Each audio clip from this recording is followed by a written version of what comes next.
We begin tonight with the shocking resignation of Nikki Haley as the U.S. ambassador to the United Nations. A short time ago, during a meeting at the White House, U.S. President Donald Trump said Haley would be leaving her post at the end of the year. The president praised Haley for her work at the United Nations. He also said he was fond of Haley and called her his friend, and even expressed hope that she would come back to his administration in a different role. Here is more of what the president had to say. At the end of the year, Nikki will be leaving and will be in constant touch. I know that. Whenever you have any ideas, you're going to call me because you know all the players. And that was really the thing I think she did best at the United Nations. She got to know the players. She got to know China, Russia, India. She knows everybody on a very first-name basis, and they like her. Except for maybe a couple, which is normal, right? They can't all like you, but they do. They really like her, and I think maybe more importantly, they respect her. Haley, the former governor of South Carolina, has been a relatively moderate voice in President Trump's cabinet. Her appointment as UN ambassador was originally seen as something of a surprise, since she had been viewed as a critic of the president's confrontational style during the 2016 presidential campaign, as well as a proponent of free markets and global trade, in contrast to the president's America First policies. Here's what Haley had to say about leaving her UN post. Look at the 2 years. Look at what has happened in 2 years with the United States on foreign policy. Now the United States is respected.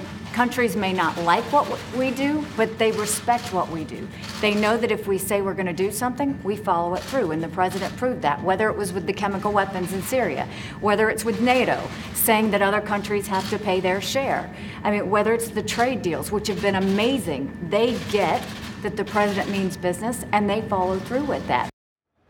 Now, for more on Ambassador Haley's resignation as the highest-ranking woman in President Trump's administration, VOA White House correspondent Patsy Widakuswara joins me in the studio. Patsy, welcome to Africa 54. You know, the big question, this just came out, and it's why now? Yeah, well, there are speculations, but the short answer is that we don't know.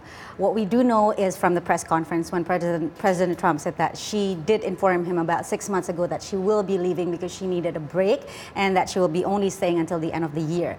Now, Nikki Haley herself did not really say what the reason was for her resignation, gave no information about what she's going to do next. She said that she's not leaving for personal reasons because she said that her family supports her. She only said that she believes in term limits and she knows when to step aside and let somebody else do the job, and she wants the administration to have the best person to fight their interests at the UN. Now, what this exactly means, we don't know.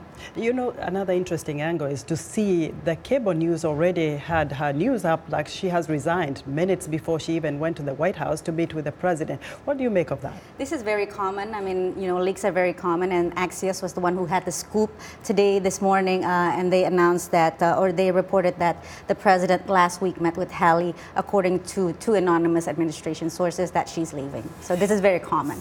Let's look back, and if you can summarize a little bit about her, you know, foreign policy, her role as the U.S. ambassador to the UN, and then her role in terms of setting policy for Africa.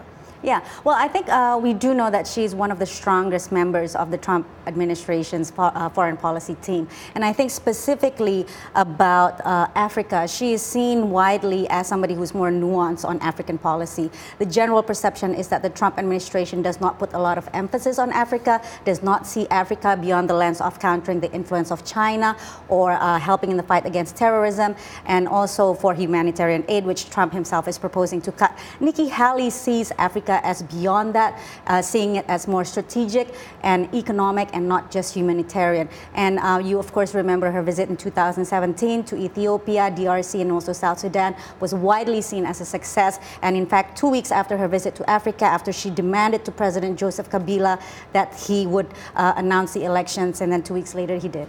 And she's been very vocal, especially about South Sudan, Yes. getting, the political situation back to stabilizing the country.